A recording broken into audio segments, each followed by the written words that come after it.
근데 어저께 뭐 토론이 몇 분짜리예요 이게? 이게 몇 분짜리 토론인데 이게 재밌었다고 난리가 났어. 이른바 종북이 또다시 정치권의 핫 키워드로 떠올랐군요. 잠깐만. 22분짜리네. 너무 길어. 그래도 한번 볼까요? 예, 이거 되게 오늘의 주제와 관계된 얘기니까 한번 보죠 뭐.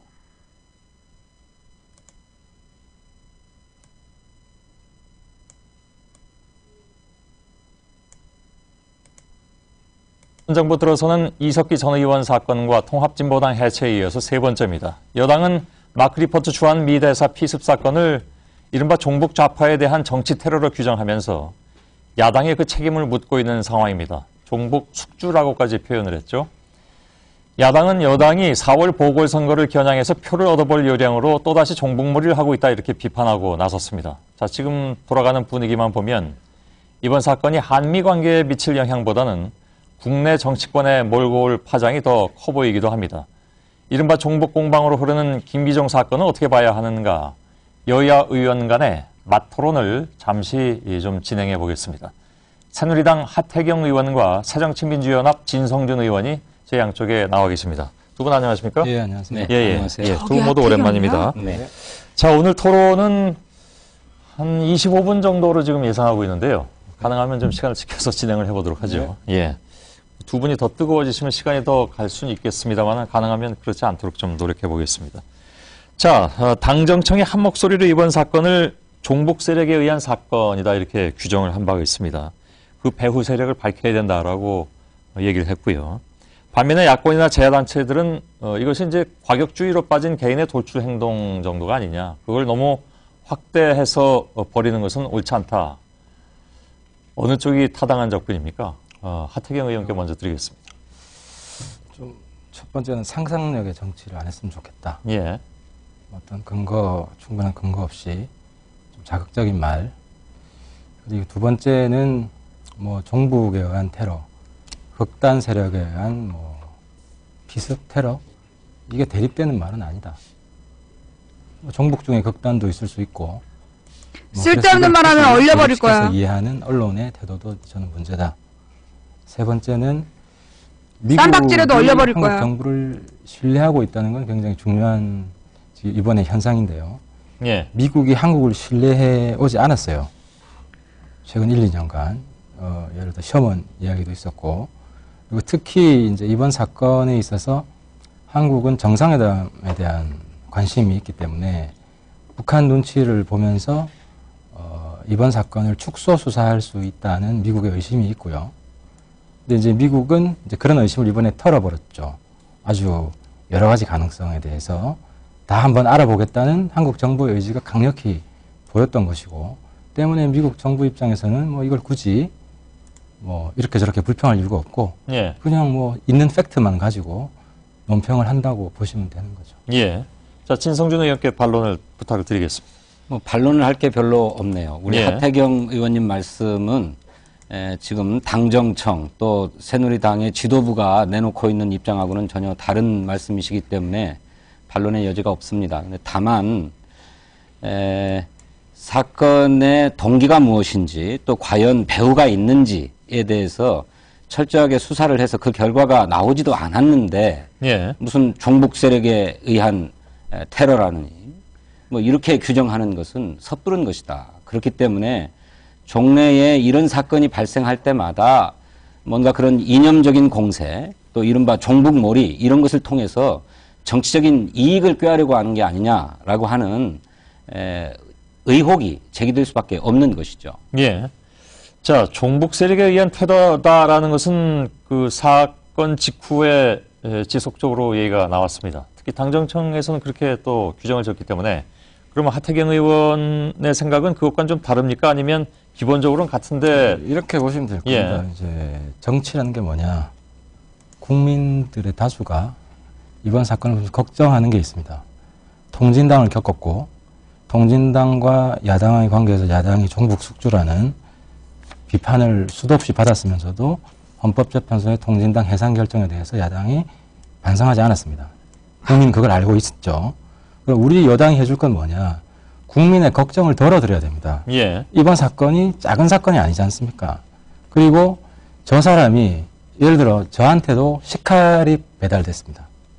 하태경 곧 죽는다. 국방부 한민구 장관한테도 한민구 곧 죽는다. 식칼이 배달됐습니다. 예. 그런 사건이 연이어 있는 데다가 이번 사건이 있습니다. 일회성 사건이 아니죠. 그러면 국민들은 당연히 그 연결됐다고 보신다는 아니, 연결된 게 건 아니죠? 아니라 예. 이런 일련의 사회 현상들이 그냥 전부 다 저기서 이야기하는 대로 그게 야당하고 일탈에 무슨 불과하느냐 아니면 통진당을 경험했기 때문에 뭐 통진당 같은 조직적 배후에 대해서 그게 국민들이 통진당하고 걱정하는 무슨 겁니다. 관계인데? 예. 그러면은 여당과 정부가 청와대가 할 일은 뭐냐? 일단 이 문제에 대해서 한 채 어혹도 없이 우리가 조사를 해서 어혹을 풀어주겠다는 이야기를 당연히 정부가 해야 됩니다. 예. 근데 문제는 내가 야당 비판 안 하려고 그랬는데 야당처럼 이번 사건은 극단적 세력의 개인적 일탈이다. 이렇게 규정을 하면 그러면 그게 맞을 수가 있습니다. 왜? 야당이 김기종 그 사람 더 잘 압니다. 친한 사람도 많고 아는 사람도 많고. 근데 그렇게 규정을 해서 그럼 다른 자기도 잘할 것 가능성은 같은데? 사전에 차단한다. 예를 들어 미국 입장에서 문재인 정권이 잡았다면 이런 사건이 일어났을 때 개인적 일탈에 불과하니까 그럼 뭐 다른 가능성 우리 조사 안 하겠다는 식으로 비칠 거 아닙니까? 그러면 한미 간의 관계가 굉장히 나빠지는 겁니다. 어혹 없이 좀 해야 무슨 되는데. 얘기를 하는 거야 지금? 그렇기 때문에 정부 입장에서는 당연히 나만 배우가 못 없을 수가 알아듣는 있어요. 거야? 저는 없을 가능성이 있다고 봐요. 근데 문제는 그런 가능성을 그럼 배제할 겁니까?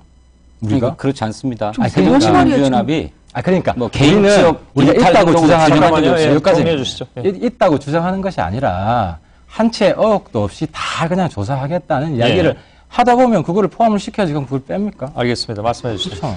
철저하게 수사하다 보면 개인적 일탈이라고 하는 결론이 나올 수도 있는 것 나올 수 아니겠습니까? 있죠. 그런데 새정치민주연합은 이 사건에 대해서 개인적 일탈 행동이다라고 규정한 적이 없습니다. 다만 문제의 김기종 씨가 그런 평소에 납득할 수 없는 돌발 행동들을 굉장히 많이 해온 사람이다라고 하는 과거의 행적을 소개했을 뿐입니다. 따라서 얼마든지 개인적 일탈 행동이었다라고도 드러날 수 있는 것이고 또 하 의원님 말씀하신 것처럼 철저하게 수사를 하다 보면 그야말로 종북 세력에 의한 뭐 조직적인 테러일 수도 있겠지요. 그건 누구나 다 속단할 수 없는 문제입니다. 다만 저희들도 분명하게 철저하게 수사를 하되 다만 지금과 같이 미리 예단해서 아니 당정청이 뭡니까 대통령부터 이것은 종북 세력에 의한 한미동맹에 대한 공격이다 이렇게 규정하고 계시니까 이거는 수사 결과가 아직 나오지도 않았는데 그러니까. 정치적으로 예단해 놓는 것 아니냐. 그리고 이것은 정치적으로 그것을 통해서 이득을 얻으려고 하는 때문 아니냐라고 하는 의혹을 낳는 것이죠. 집권 여당으로서는 매우 신중치 못한 처사라고 생각합니다. 오늘은 크게 각을 제가 세우려고 나온 건 아니고 뭐 하다 보면 해법. 가게 세울 수도 있는 거죠. 예, 해법인데 말씀하세요. 이제 별 차이가 없는 것 같아요. 그러니까 마찬가지로 개인적 일탈이라고 나올 수가 있고 이 시간 두 낭비 같은데 번째로는 이거? 이게 종북은 맞아요. 세력은 아닐지라도 네. 이 본인의 지금 네. 사고나 여러 가지 발언으로 볼 때 네. 그러면 국민들은 종북 한 사람을 볼 때 왜 한 사람이냐? 제가 이제 공개를 했습니다만 그 김규종 씨 변호사는 김규종 씨보다 더한 종북 사상을 가지고 있었어요. 그러니까 이제 이런 부분을 검색해 보면 나오니까 국민들 입장에서는 걱정이 되죠. 그리고 그 국가의 안보나 여러 가지 책임지고 있는 여당 입장에서는 그러니까 똑같은 거예요. 그쪽에서는 우리도 예단 안 할게요. 안 하고 그쪽에서도 예단하지 마라. 저건 그러고 지금 그냥 하태경 개인의 수사를 지켜보자. 의견이잖아. 이러면 이 논쟁은 그냥 당정청의 종결됩니다. 논리를 따는 것도 아니고 그렇게 하면 논쟁이 종결되고 저희도 여기서 마치면 되는. 이거 보는 건 시간 낭비일 것 같은데요? 예. 이게 무슨 뭐 논리가 돼 뭐 아니 새누리당 입장을 가지고 와서 당정청의 입장대로 얘기를 하면 그거에 대해서 논쟁을 할 수도 있지만 지금 저 자세는요 되게 비겁하게 당정청의 자세도 아니고 어중간하게 지금 말로 물타기를 하면서 그런 거잖아 지금. 논리도 안 맞고 그 근거도 없이 그냥 이렇게 순서도 없는 말을 막 늘어놓는 거잖아. 저걸 보는 건 너무나 시간 낭비인 것 같아. 그쵸? 이건 토론이 아니야. 아니 이게 우리가 무슨 시간이 남아도는 사람들도 아니고 좀 말장난이지. 저걸 왜 보자 그런 거야? 저게 뭐가 그렇게 대단했다고? 어? 저기서 뭐가 그렇게 대단했어요? 뭐 저기 저 토론하다가 뭐 저기 손석희 선생님이 웃었어? 비웃었어? 이건 완전히 말 같지도 않은 얘기죠. 그죠? 예. 아까 이제 하태경이 저렇게 나온다는 얘기는 그만큼 지들의 논리, 지들의 당정청의 논리가 맞지 않다라고 지도 느끼는 거야.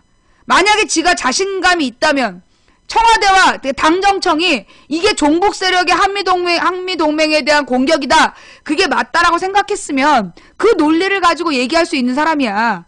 근데 그렇게 안 한다는 건, 예, 그렇게 안 한다는 것은 비겁해서가 아니라 지가 봐도 말이 안 되거든. 말이 안 되니까 그 논리를 버리고 지금 뭐 말장난 한번 해보겠다는 거 아니겠어요? 그런데 굉장히 중요한 이야기들이 몇 단어 나왔어. 종북, 예, 종북이라는 얘기가 나왔단 말이야. 과연 김기종이 종북이냐?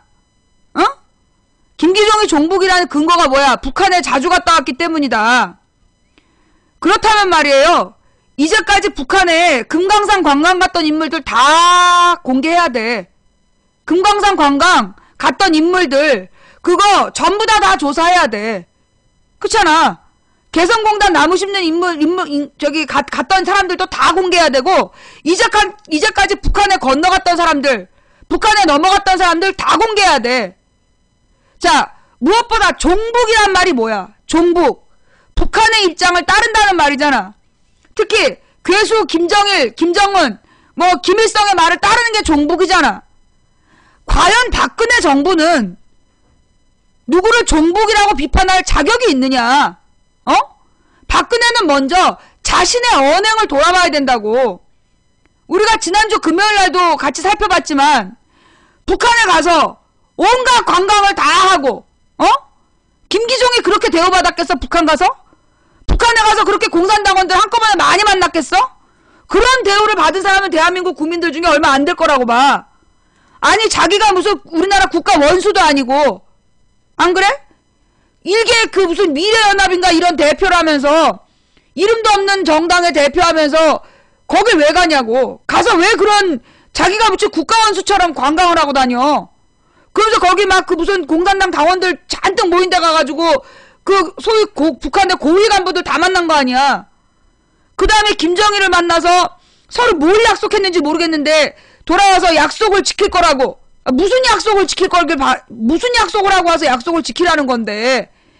그 다음에 정몽준이가 쓴 회고록에 의하면 박근혜가 김정일 만나고 와서 한일 축구전을 하는데 응원할 때 단일기를 흔들으라고 그런 거야, 박근혜가. 근데 이제 붉은 악마가 말을 안 듣고 태극기를 흔든 거야. 그래서 박근혜가 거기서 신경질 냈대잖아. 북한에 김정일이지 그때? 김정일하고 약속을 했는데 왜 단일기를 안 흔들고 태극기를 흔드냐고. 이 땅에 이보다 더한 종북이 어딨어. 김정일과의 약속을 지키기 위해서 대한민국 국민이 태극기 들고 응원하고 싶다는데 태극기 흔들지 마라. 김정일하고의 약속은 이것도 헐 그 처음 든 사람 있어. 뉴스 좀 갖고 와봐요. 뉴스 갖고 와봐. 이거 정몽준 회고록 내용이야.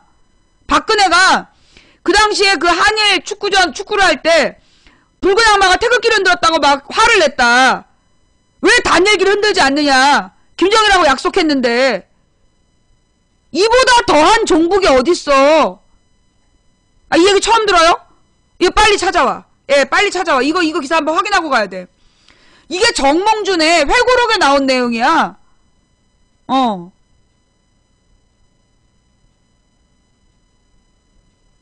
태극기 흔들지 말라 그랬다니까요?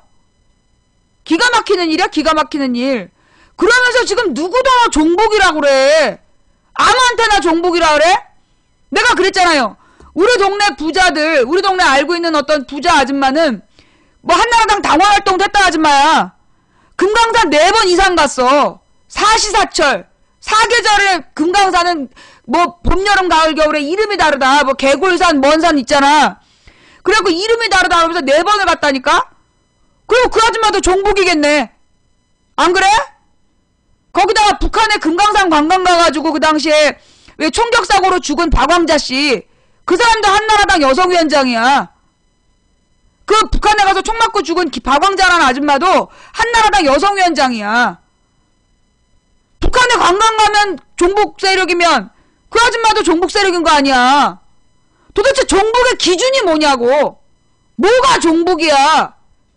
지금 대한민국의 주요 메이저 언론에서 동아일보는 1920년대 김일성의 업적을 그 황금 동판에다 새겨가지고 북한에다 선물을 했대. 그거 김일성 찬양 고무죄 아니야? 국가보안법 위반 아니니? 그 다음에 조선일보에 무슨 간부였다는데 김정일더러 참 인간이십니다 그랬대. 김정일을 찬양한 거야. 그거 국가보안법 위반 아니야? 우리나라 지금 재벌들도 북한에다 선물 많이 했더만. 그거 전부 다 국가보안법 위반의 종북 세력 아니야? 북한 칭찬하고? 도대체 종북의 기준이 뭐야? 종북 세력이 누구냐고? 박근혜? 북한이 없으면 정권을 유지할 수 없는 세력. 그들이 종북 세력 아니야? 어? 북한이 없으면 정권을 유지할 수 없는 세력. 그들이 종북 세력이지. 북한을 계속해서 띄어올리고 토크 콘서트 테러범에게 친필 사인을 보낸 하태경 의원. 테러를 막 추앙하고 말이야. 도대체 종북의 기준이 뭐냐? 지금 문제는 뭐냐면요. 이 김기정의 종북 세력을 뭐 어떻게 따르니까 또 막 일반 국민들 중에 겁먹은 사람들이 있어. 그렇게 겁을 먹기 때문에 쟤네들이 만만하게 보는 거야. 어? 종북 세력이라고 그 겁을 주면 거기서 겁을 먹으니까 쟤네가 만만하게 보는 거야. 누가 더 종북 세력이냐? 종북의 기준이 뭐냐? 어디다 대고 함부로 종북 세력이냐? 그러면서 들이대고 싸워야지. 뭘 두려워해? 어? 왜 겁먹어? 왜 주춤거려? 그러면서 말이에요. 중요한 얘기 한 가지 하고 넘어갑시다. 통진당 얘기. 하태경이 지금 통진당 얘기 계속했어. 그러고 보니까 우리 통진당 얘기 왜 하다 말았지? 까먹었네? 우리 통진당 얘기 다시 한번 합시다. 자, 통합진보당이 아로라는 조직을 만들어서 공산혁명을 기도한 내란 음모죄를 저질렀기 때문에 해산해야 된다. 그게 새누리당과 정부의 입장이었고, 그래서 정부와 새누리당의 입장에 따라서 그 헌법재판소가 작년 12월에 통합진보당을 해산했어요. 아로라는 조직의 핵심 인물들이 전부 다 통진당의 주요 당직자고 주요 인물들이다. 그러니까 통진당을 아로의 연장으로 봐야 된다. 그러니까 해산한다. 그래서 해산했어. 그런데 대법원에서 지금 통합진보당 어떻게 됐어요? 대법원에서 이석기가 아로를 통해 내란 음모를 했다? 아니다. 대법원에서 이석기의 내란 음모죄가 무죄가 나왔어. 그렇다면 지금 통합진보당이 아로이기 때문에 해산했다라는 그 주장은 근거가 사라진 거야. 그지?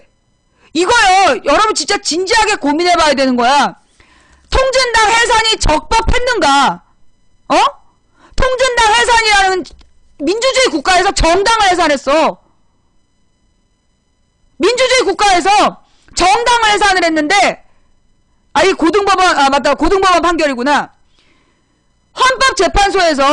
헌법재판소에서 이석기가 내란 음모를 했다. 그게 아로 때문이다. 그 아로의 핵심이 통합진보당이니까 통합진보당 해산해버렸단 말이야. 그런데 지금 고등법원에서 이석기에 대해서 뭐라 했어? 내란 음모 무죄가 나왔어? 이석기 내란 음모 무죄가 나왔다고. 왜? 이석기가 내란 음모를 했다라고 이야기하는 아로의 실체가 없다. 아로의 실체가 없대. 그럼 아로란 혁명 조직이라는 게 없었다는 거야.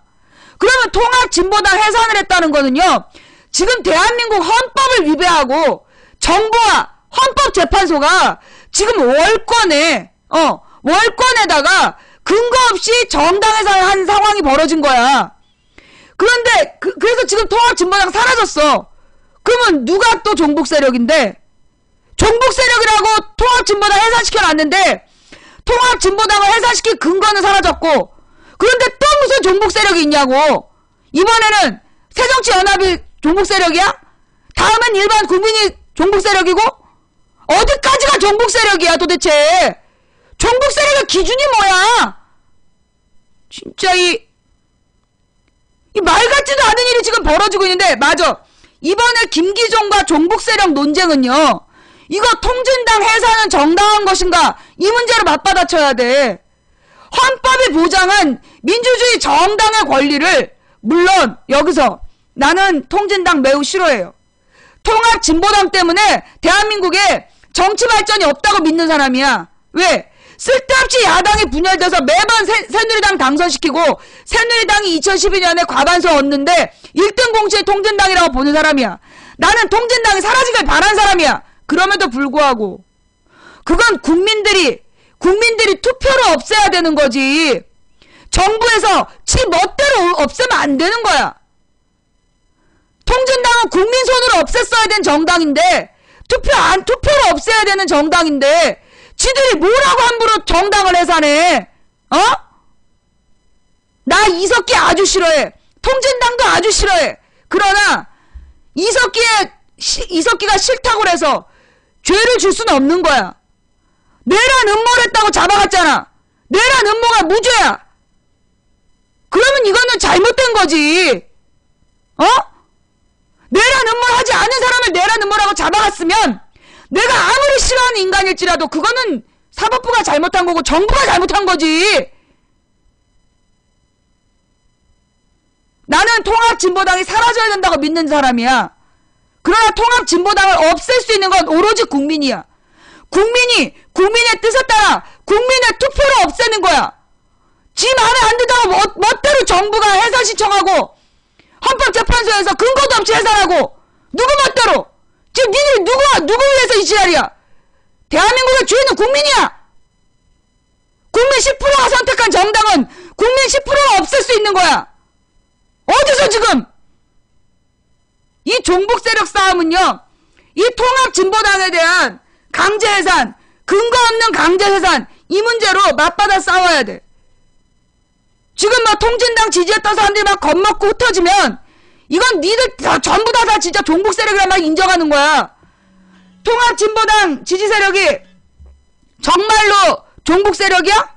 아니잖아. 북한에서 지시받았어? 아니잖아. 북한의 김정일 만나서 김정일의 지시에 따라 태극기 못 흔들게 한 사람이 종북 세력인 거지. 잠깐만 기다려봐. 이게 중요할 때 또 누가 왔어.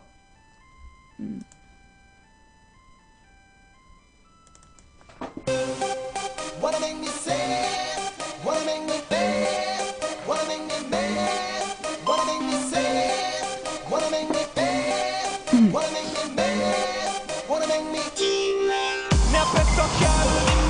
민주주의 국가에서 정당 해산의 권리는 국민에게 있습니다.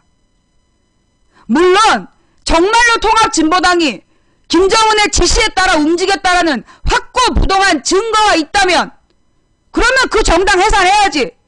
어쨌거나 김정은은 우리의 적이 맞으니까. 그러나 김정은의 지시를 따라 우리나라 국가를 전복하려고 했다, 이런 근거도 없이 정당을 해산해? 누구 맘대로?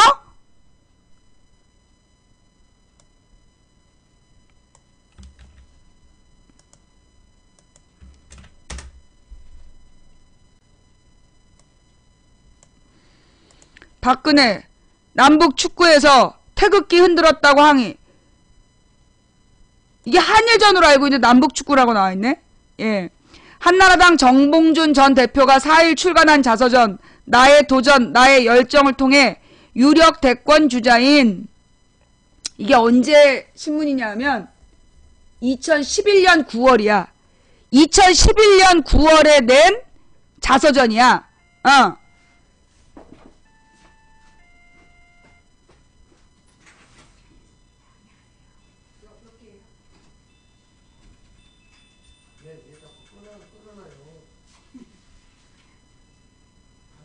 카드라도 있으니까 다행이지만 카드 없으면 어떻게 들으라고. 죄송해요. 안 그래도 카드라도. 아니 아까도 소리가 울렸는데요. 제가 저 늦었어요. 나가서 답변을.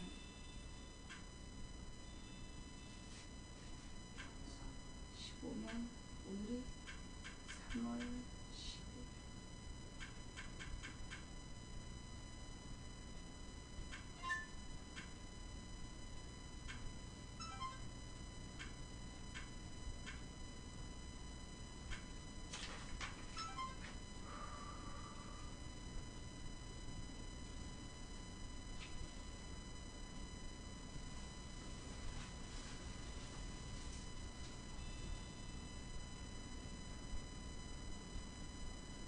오늘 날씨 추워서 힘드시죠?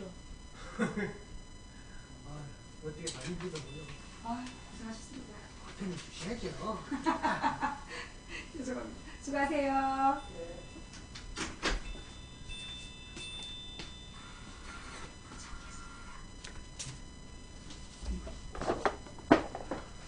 자, 미안합니다. 예. 또 내가 고소했던 그 검찰 처분서가 와가지고, 한나라당 정몽준 전 대표는 4일에 출간한 자서전 나의 도전 나의 열정을 통해 유력 대권주자인 박근혜 전 대표와 얼굴을 붉혔던 일을 비롯해 각종 비화를 공개했다. 뭐 자신의 어린 시절 쓸데없는 얘기가 다 넘어가고요. 정 전 대표는, 즉 정몽준은 박근혜가 2002년 5월 김정일 국방위원장과 남북 축구 경기 개최를 합의한 뒤 경기가 개최되는 과정에서 자신과 충돌한 일을 공개했다. 한일 축구가 아니라 남북 축구였네요. 정 전 대표는 2002년 9월 남북 축구 경기 당일을 회고하며 박 전 대표가 먼저 경기장에 와 있었는데 나를 보더니 화난 얼굴로 왜 약속을 지키지 않느냐고 했다며 무슨 소린가 했더니 관중들이 한반도기를 들기로 했는데 왜 태극기를 들었냐는 것이었다고 밝혔다. 경기 시작 전에 붉은 악마가 대한민국을 외치자 박 전 대표는 구호로 통일조국을 외치기로 했는데 왜 약속을 지키지 않느냐고 다시 내게 항의했다고도 했다. 그는 지난 2009년 9월 당대표 취임 후 가진 박 대표 회동 결과 브리핑을 둘러싼 마찰 뭐 어쩌고 저쩌고도 소개했다. 봤지? 한반도기가 뭐냐면 남북 단일기라 그래가지고 옛날에 우리 90년대에 만들어진 깃발이야. 그래서 하얀색 바탕에 하늘색 한반도의 그림이 있는 거, 한반도가 그려져 있는 거, 그게 남북 단일기예요. 그거를 흔들기로 했는데 왜 태극기 흔들었냐고. 예, 그랬다고. 예. 누가 종북이야? 누가 종북이야? 뭘 보고 싶은 것만 보는 아줌씨야. 여기 뭐 읽어보면 다른 박근혜 잘못도 많은데 내가 또 이 얘기 근거 없이 했다고 또 지랄할까봐 증거 보여준 거야. 박근혜가 태극기 흔들었다고, 박근혜가 태극기 흔들었다고 신경질 냈다는 증거 보여달라 해서 증거 보여준 거야. 이거 오늘 처음 보신 분. 이 내용 오늘 처음 보신 분. 박근혜가 단일기 흔들기로 했는데, 잠깐만요. 엉뚱한 사람이 강퇴당했네.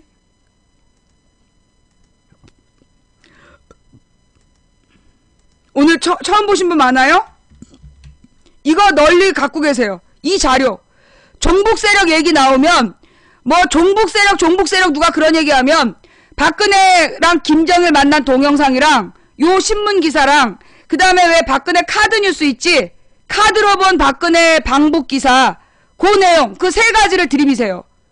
이거 여러분들이 갖고 있어야 될 자료. 여러분들의 뭐, 휴대폰이나 컴퓨터에, 요, 박근혜가 태극기 흔들었다고 신경질 낸 거, 그 다음에 박근혜가 김정일 만나고 와서 인터뷰한 거, 그 다음에 자기 책에다 쓴 내용, 오마이뉴스에 카드 뉴스로 나온 거 있잖아. 그거 두 가지하고, 그 다음에 김정일 박근혜 만난 그 영상하고, 그걸 갖다가 증거 자료를 가지고, 누구든지 종북 세력 얘기하면 그걸 갖다가 그냥 그 주둥이에다 꽂아버려야 돼, 아주.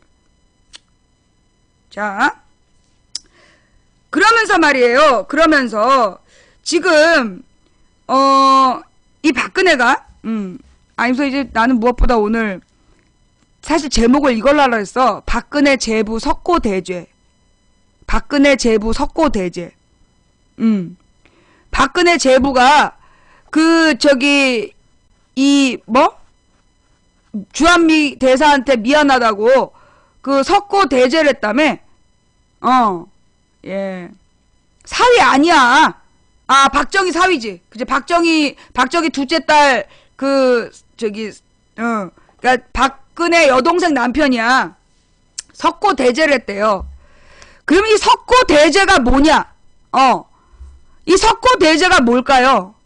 석고대죄라는 건 뭐냐 하면, 임금 앞에 신하가 잘못한 일이 있으면, 임금께 용서를 구하면서, 차가운 돌바닥에 무릎 꿇고 앉아있는 거, 그게 석고대죄야. 즉 석고대죄라는 건 나보다 높은 사람에게, 즉 나의 주인에게 종이 잘못했다라는 뜻으로 밝히는 거, 죄를 용서를 구하는 거, 그게 석고대죄야. 만약에 노무현 때 누가 이렇게 했다면, 만약에 노무현 때 노무현 형이 이렇게 했다 그러면 아마 조중동에서는 이렇게 얘기했겠죠. 노무현의 식민사관 어디까지? 노무현 정부의 식민성 어디까지? 라고 욕했을 거야. 이 석고대죄라는 건 옛날에 대국이 소국을 지배하면서 소국의 왕이 지들이 보내라는 공무를 제대로 안 보내고 이렇게 자기네들이 지시를 제대로 안 하면 그 왕을 모욕을 주기 위해서 석고대죄하라고 그러고 막 그랬었던 거예요. 저 기왕후에도 보면 석고대죄하냐고 나오잖아. 무릎 꿇고 앉아갖고 죄를 용서를 구하는 거. 그건 임금 앞에 신하가 주인에게 종이 또는 사대하는 큰 나라, 사대가 뭐냐면 큰 나라를 섬긴다는 거야. 큰 나라를 섬기면서 너희가 주인의 나라, 우리가 종의 나라, 그게 사대주의야. 한마디로 박근혜 여동생 남편의 석고대죄는 우리가 미국의 종인 것처럼, 미국이 우리의 왕이고 우리가 그 신하인 것처럼 행동한 거야. 그래서 그 일은요, 한마디로 대통령 얼굴에 개망신을 준 거라고. 대한민국 얼굴에 똥칠을 한 거야. 이걸 보고 입 다물고 있는 사람들은 뭔데? 여러분 생각해봐요. 대통령 여동생 남편이야. 그러면 이거 고위 공직자 중에서도 대통령 친인척으로 관리 대상이라고. 노무현의 형이 누구한테 뭘 받았다, 구속까지 됐어. 그만큼 이 대통령의 이 여동생 남편이면 가까운 사이야. 그런데 어디서 지금 석고대죄를 해? 이 대통령의 여동생 남편이 석고대죄했다는 건 무슨 얘기냐면 이건 대통령의 잘못을 인정하는 거야. 우리 정부가 정부 차원에서 잘못했다, 그런 뜻으로 그 대국에다가 죄를 비는 거야. 용서해달라고.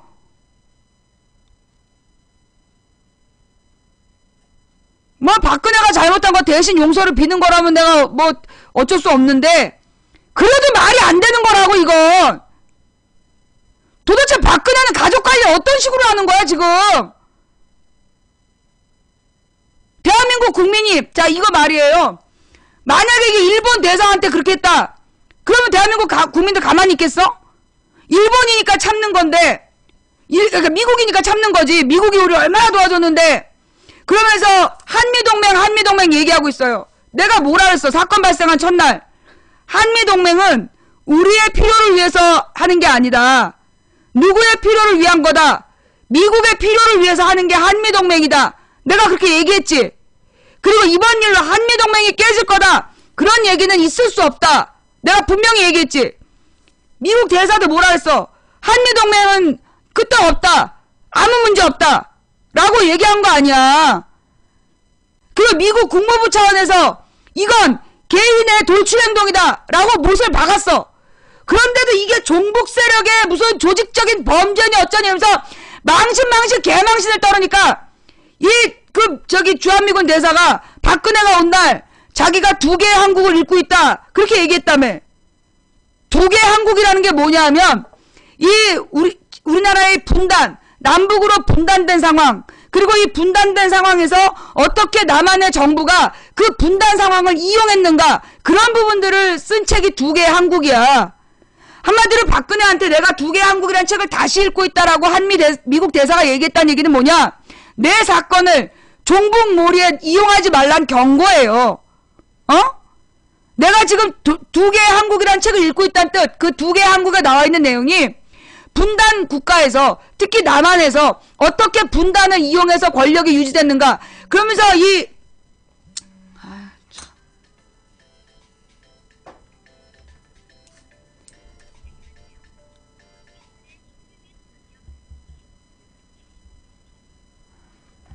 이놈의 이 KT는 고객 정보를 너무나 함부로 팔아먹어.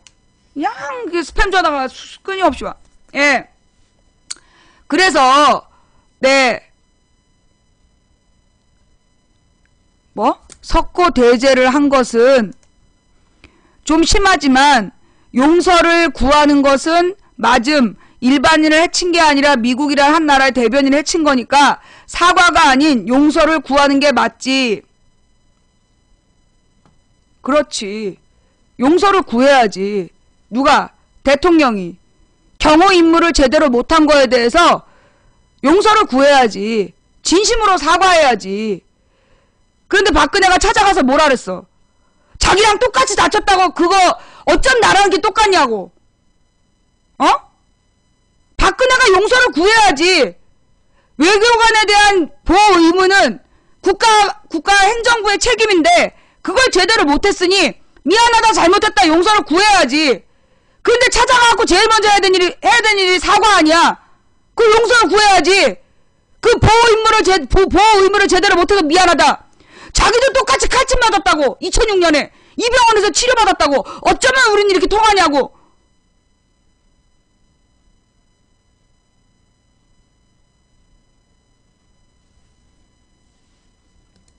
자, 중요한 거는요. 그러면서 이제 미 대사가 두 개의 한국을 잃고 있다라고 얘기한 부분이야.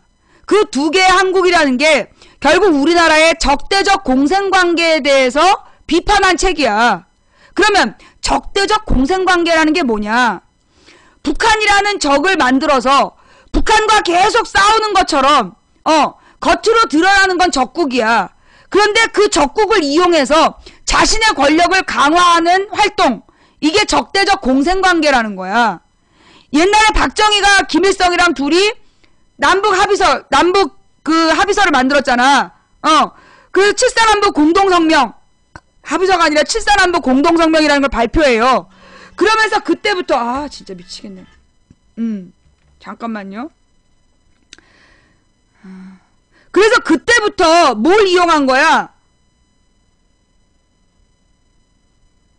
적대적 공생관계라는 걸 이용을 했다고. 적대적 공생관계라는 거. 적대적 공생관계라는 것이 형성됐다고. 그러면 이 적대적 공생관계라는 게 뭐냐 하면 옛날에 소련하고 옛날에 냉전 시대 때 이게 적대적 공생관계라는 게 무슨 용어냐 하면 외교적인 용어예요. 외교관들이 사용하는 전문 용어라고. 이게 언제 때냐 하면 옛날에 냉전 시대 때 미국을 중심으로 한 나토와 소련을 중심으로 한 바르샤바 조약기구, 그러니까 북대서양 조약기구하고 바르샤바 조약기구가 서로 그 적대 관계였잖아. 냉전, 콜드와, 그러니까 차가운 전쟁이라고 하면서 서로 자본주의와 공산주의로 나누어서 막 총성 없는 전쟁을 했단 말이야. 그러면서 서로 막 군비를 구축하고 군비를 막 세우면서 군비를 막 쌓아 나아가면서 서로 막 그 허세를 부리고 그러면서 그 군비를 만드는 돈, 군장비를 구축하는 돈으로 엄청난 돈을 썼고 그러면서 자기네 정부를 비판하면 막 외국의 스파이라고 몰아가지고 죽여버리고 이랬던 게 냉전 시대의 모습이었단 말이야. 근데 결국 그 냉전 시대라는 게 적대적 공생관계였다. 즉 서로가 서로를 적으로 규정하고 각국의 권력자들이 자신들의 권력을 유지하는 수단으로 적을 이용했다는 거야. 그게 적대적 공생관계라는 거예요. 근데 지금 전 세계 냉전은 끝났어. 오로지 우리나라만 북한하고 남한 사이가 여전히 지금 적대적 관계가 유지되고 있는데 그 적대적인 관계를 통해서 가령 이게 미친놈이 사고를 쳐도 종북 세력, 통진당이 박근혜를 비판했다고 종북 세력, 권력을 비판하면 무조건 적을 이롭게 하는 행동이다. 이 종북 세력이란 말이 그거예요. 지금 박근혜를 비판하면 누가 좋아하겠냐? 북한이 좋아한다. 그러니까 박근혜를 비판하는 건 북한을 따르는, 북한을 추종하는 것과 다르지 않다. 그래서 종북 세력이다 라고 주장하는 거야. 귀 아파요? 예, 미안해요. 예. 자, 그래서 이 종북 세력, 박근혜를 비판하면 종북 세력이라고 주장하는 것, 그게 문제라는 거야.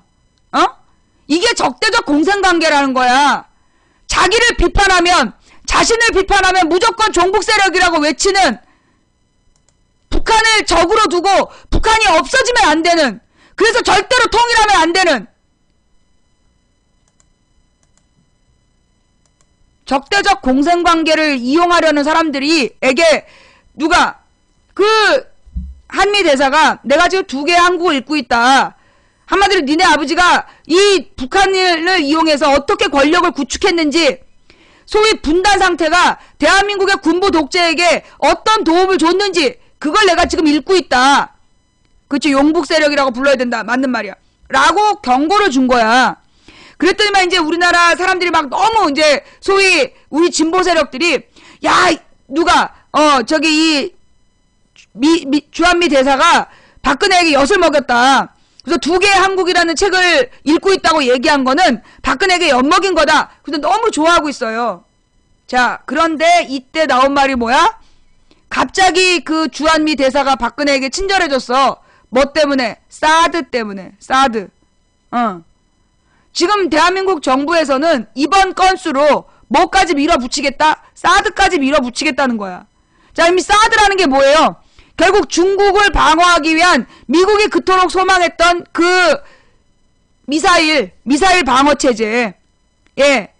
그 미사일 방어체제라는 건데, 지금 미국이 일본을 주축으로 해서 한미일 공조체제가 중국과 러시아를 견제하는 그 고고도 미사일이라는 것을 만들겠다. 그게 사드 체제예요. 이 사드 체제라는 게 따로 있는 게 아니라 결국 MD 체제에 그 따라가는 게 사드야. MD 체제의 한국식 표현이 사드라고.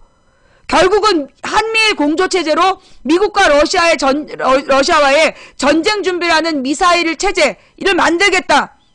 그러니까 이 주한미 대사가 냉큼 뭐 공통점이 많다 하면서 박근혜 치켜세워 주잖아. 결국은 이번에 이 김기정이라는 미친 사람의 난동으로 국민의 혈세를 낭비하면서 중국과 러시아하고 척을 지는 사드 체제를 구축하게 생겼어 지금. 심각한 문제야. 자, 그런데 말이에요. 누가 그런 얘기를 하더라고. 중국에서 사드 체제를 거절하는 대가로 경제적 인센티브를 약속했다는 얘기가 있다. 오늘 아침에 나온 신문인데, 오늘 아침에 나온 기사였는데 혹시 보신 분? 지금도 있는지 모르겠는데 중국에서 그 미국이 주장하는 사드 체제를 거절하는 대가로 뉴스 나왔죠. 그 뉴스 좀 찾아와봐. 미국이 요구하는 사드를 거절하는 대가로 경제적 인센티브를 제안했다. 그런 기사가 나왔어요. 예. 시진핑, 박 대통령에게 사드 배치하면 문제될 거다라고 얘기하면서, 예. 경제적인 인센티브를 약속했을 것이다라는 기사가 있었어. 이건가? 잠깐만요.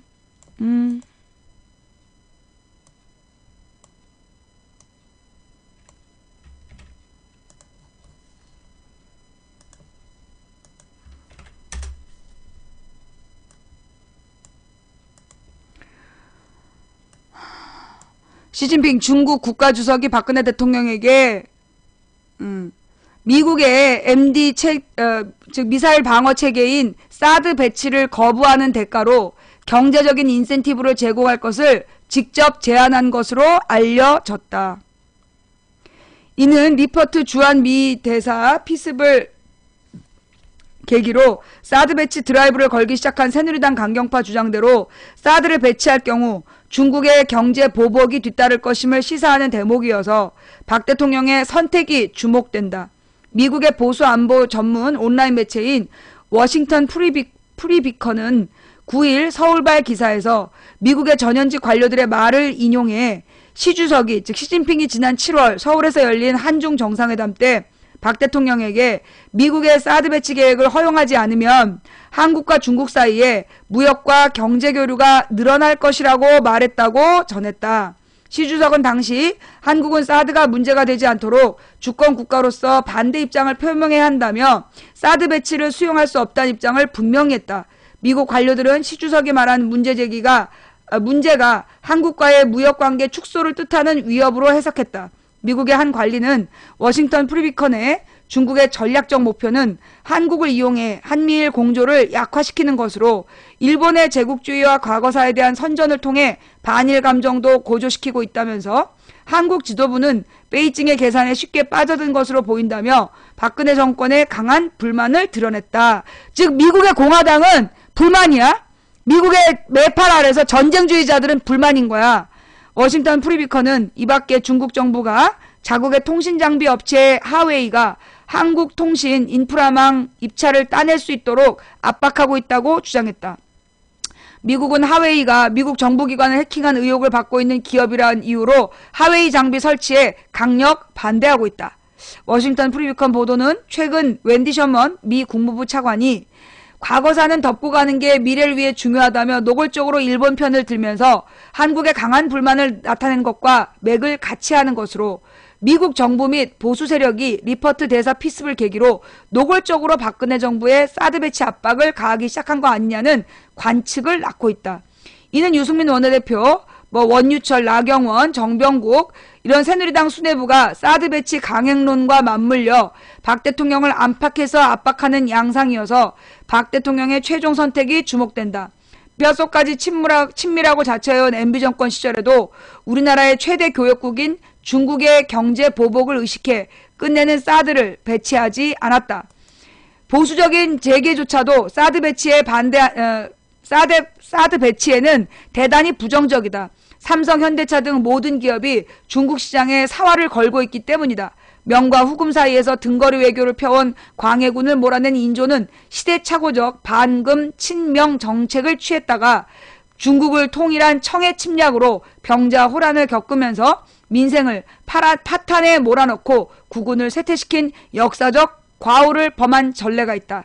현재 우리나라 상황은 경제 명줄은 중국이, 안보 명줄은 미국이 쥐고 있는 형국이다. 강경파들은 안보 명줄이 우선이라며 중국의 경제 보복을 감수하더라도 미국 요구대로 사드를 배치해야 한다고 주장하나 이들의 요구를 따를 경우 제2의 인조가 될 가능성을 배제할 수 없어 박 대통령의 최종 선택이 주목된다.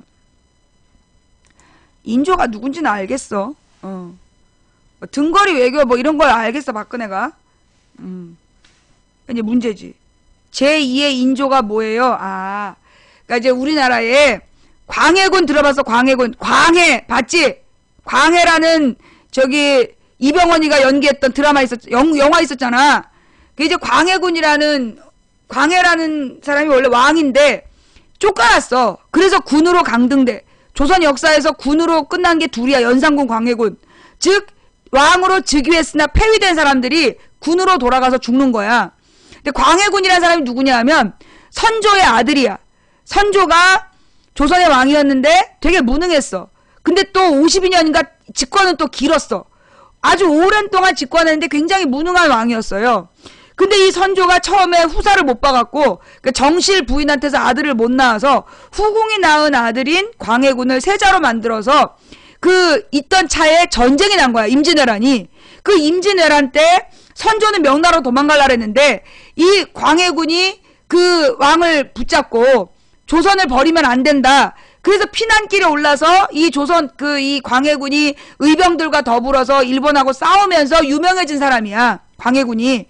그래서 이 광해군의 새로운 세력, 광해군을 따르는 새로운 세력들로 북인이라는 사람들이 만들어진 거지. 그래가지고 이제 동인이 북인 남인으로 갈라져. 그 중에 이제 이 북인이 굉장히 좀 진보적인 개혁 정책을 핀 거야. 그러면서 이제 이 광해군의 북인 정권은 당시에 그러니까 이제 임진왜란 때 명나라가 우리나라에 왔잖아. 아무 도움이 안 됐어. 전혀 도움이 안 됐는데 어쨌거나 명나라는 조선을 돕기 위해서 자기네들이 많은 돈을 써서 지들이 망했다라고 주장하는 거야. 그런 상황에 이제 명나라가 원래 국군이 약화된 거야. 중국이 200년을 못 가.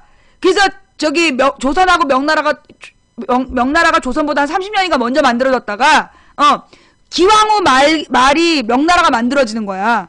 기왕후라는 드라마 끝에 보면 주원장이라는 사람이 나오잖아. 안 나오고 글로만 나와. 주원장이 명나라를 세우면서 기왕후가 북원으로 쫓겨가서 북원에서 죽었다. 그런 얘기야. 근데 이 주원장이 세운 나라가 명나라이고 이 명나라가 한 조선보다 30년 먼저 세워졌다가 이게 임진왜란 때 망하는 거야. 임진왜란 직후에 병자호란과 임진왜란 사이에 명나라가 망해요. 그러니까 이게 한 200년 좀 유지가 된 나라야. 근데 이제 이 명나라가 망할 때 이 간도지방에서 이제 청나라, 그러니까 그 후금이지. 후금이 여진족의 나라 후금이 만들어져가지고 명나라로 이제 침공에 들어가는 거야. 그래서 이제 그 후금과 청나라의 전쟁이 벌어진 거지.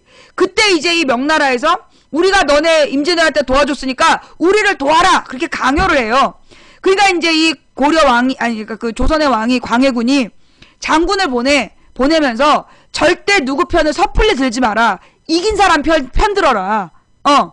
무조건 명나라 편을 들거나 무조건 청나라 편 들지 말고 이긴 놈이 내 편 전술로 가라. 그렇게 얘기를 한 거야. 그래서 그걸 뭐라 그래? 실리 외교, 등거리 외교. 명나라 편도 안 들고 청나라 편도 안 들고 이긴 놈이 내 편 전술. 왜 그랬냐?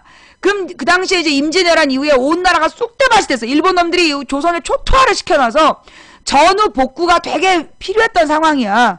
근데 그 상황에서 이 명나라에서 출병을 요구하니 그 전쟁 비용, 이게 출병은 곧 군량미까지 다 만들어서 보내야 되는데 살아남은 남자도 별로 없고, 근데 그나마 그런 애들 중에서 살아남은 애를 보내면서 군량미를 보내야 되는데 온 나라가 쑥대밭이라서 지금 식량이 세금을 거치지도 않는 상황이야. 그러니까 이제 그 등거리 외교를 하면서 양다리를 걸친 거지. 그랬더니만 요걸 빌미 삼아서 인조 반정이 일어나는 거야. 인조 반정이라고. 어떻게 명나라에 대한 의리를 저버릴 수 있느냐? 명나라에 대한 의리를 저버릴 수 있느냐 이러면서 광해군을 내쫓아요. 광해군을 쫓아내고 인조를 데려다 왕을 삼는 거야. 그게 인조 반정이야. 근데 그 인조가 왕이 돼서 한 일이 뭐야? 그러면 병자호란 이겼어? 못 이겼어. 병자호란하고 정묘호란까지 전부 다 치면서 나라가 쑥대밭이 되고, 그래가지고 그 청나라 장군 앞에서 인조가 이 남한산성에서 바닥에 머리를 3번 이 피가 날 정도로 들이받아서 죄를 용서를 빌었다는 거 아니야. 그런 걸 석고대자라고 그러지. 하여튼 3번이나 빌게 하는 그런 모욕을 당해. 그리고 나서 저기 왕자 둘을 청나라에 인질로 보내는 거야. 첫째가 소현세자, 둘째가 복림대군.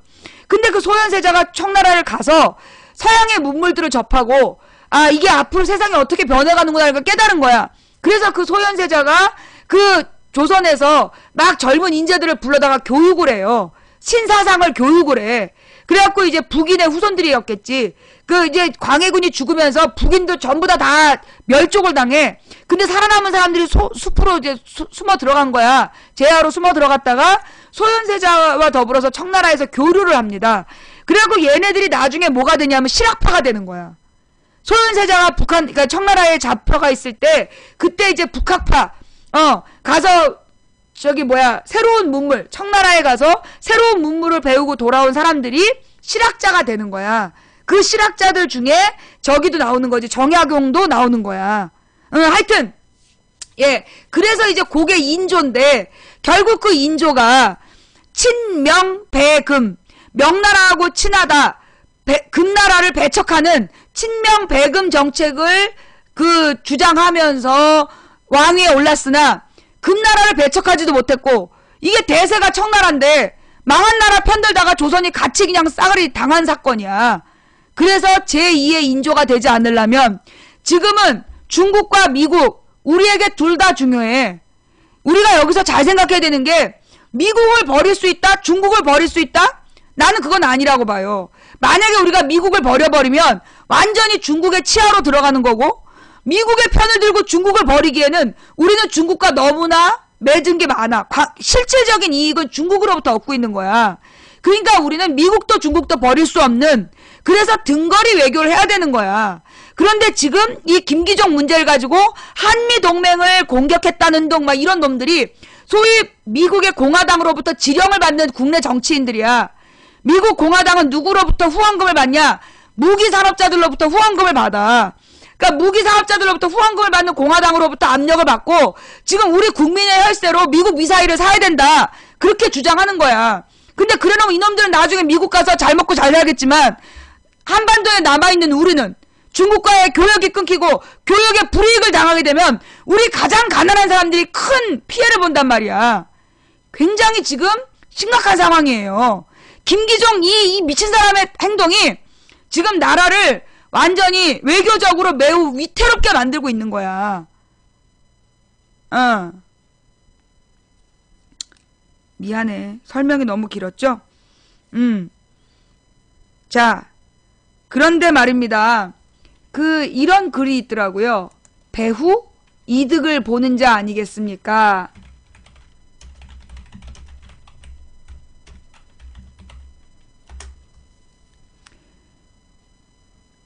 이게 지금 이제 한겨레 신문에서 나온 내용인데, 예.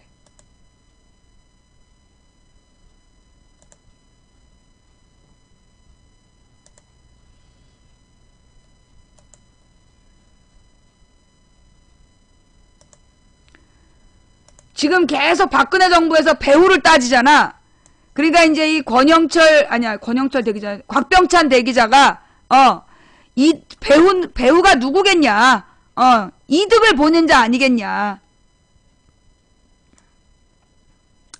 김기종 씨 범행 동기 밝히자는데 배후 종북 이야기만 난무. 종북몰이 게임, 승자는 결국 미국에 돌아가도록 되어 있어. 국정 주도권 잡기 위해 제야 세력 궁지로 몰고 인권 침해 안 된다. 이 곽병찬 대기자가 박근혜 대통령에게 보내는 편지 98. 참 편지 많이 쓰셨어요. 요즘 대통령의 목소리에 생기가 넘칩니다. 발걸음도 가볍습니다. 신났죠? 건수 잡았다 싶어가지고. 예. 그동안 파김치처럼 늘어져 있거나 아니면 도끼 서린 속어를 쏟아내던 것과는 딴판입니다. 오늘 중동 순방에서 돌아오자마자 세브란스 병원 병실로 리포트 대사를 방문했을 때 당신은 그런 자신감이 어디서 나왔는지 내비쳤습니다. 저도 2006년 비슷한 일을 당해서 이 병원에서 2시간 반을 수술 받았습니다. 대사님도 그와 같은 일을 당하셨다는 것을 생각하니까 가슴이 아팠습니다. 2006년 지방선거 유세 때 당신은 신촌에서 괴한에게 피습을 당했습니다. 사건 이후 선거판은 급격히 반전됐고 당시 한나라당은 압승했습니다. 이렇게도 말했습니다. 어쩌면 그렇게도 비슷한지. 그렇습니다. 극단주의자의 칼날이 복을 가져온다는 점에서 너무나 닮았습니다. 하지만 조금만 생각해 보십시오. 이번 김씨의 칼질은 지극히 불행한 징표였습니다. 요즘 들어 나라에는 병적인 극단주의자들이 요즘 들어 이 나라에는 극단주의자들의 돌출 행동이 잦습니다. 지난해 12월 신은미 황선 토크 콘서트를 고교생이 습격한 건도 비슷한 일이었습니다. 소외된 극단주의자, 곧 외로운 늑대들의 이런 돌출 행동은 이 나라가 그만큼 병들었음을 보여주는 징후입니다. 분열과 불신, 불평등과 차별, 소외와 분노의 병이 그것입니다. 양식 있는 사람이라면 그 앞에서 반성하고 성찰할 일이지 쾌재를 불러서는 안 됩니다. 그런 사람이라면 그 역시 정신질환을 의심받아야 합니다. 당신은 5일 독일 순방 중 이렇게 일갈했습니다. 주한미국 대사에 대한 신체적 공격일 뿐 아니라 한미동맹에 대한 공격, 한 정신질환자에 의해 위협받을 수 있고 죽을 수 있는 한미관계라면 어떻게 그걸 동맹이라고 할 수 있겠습니까? 맞아! 한 정신질환자에게 위협받을 수 있고 죽을 수 있는 한미관계라면 어떻게 그걸 동맹이라고 할 수 있겠습니까? 한미관계를 호도하고 동맹의 결속력을 얕잡아보는 터무니없는 규정이었습니다. 이튿날 당신은 또 이렇게 말했습니다. 과연 어떤 목적에서 이런 일을 저질렀는지, 단독으로 했는지, 배후가 있는지 모든 일을 철저히 밝혀야 한다. 배후요? 김씨가 휘두른 칼질의 결과가 어떻게 나타날 것인지는 이 나라에선 삼척 동자도 압니다. 그것이 이 땅의 자유와 평화와 통일을 간절히 바라온 사람들에게 어떤 피해를 줄 것인지 말입니다. 그런 짓의 배후가 누구냐고요? 사실 저도 궁금합니다. 공연히 선의로 김씨와 소통하고 지원도 한 사람들을 뒤지기보다는 김씨의 돌출행위로 득을 본 자들이 누구인지 따져보는 게 훨씬 쉽고 합리적인 방법일 겁니다. 당신의 과잉 반응은 이 나라를 다시금 30-40년으로 되돌아가게 만들고 있습니다.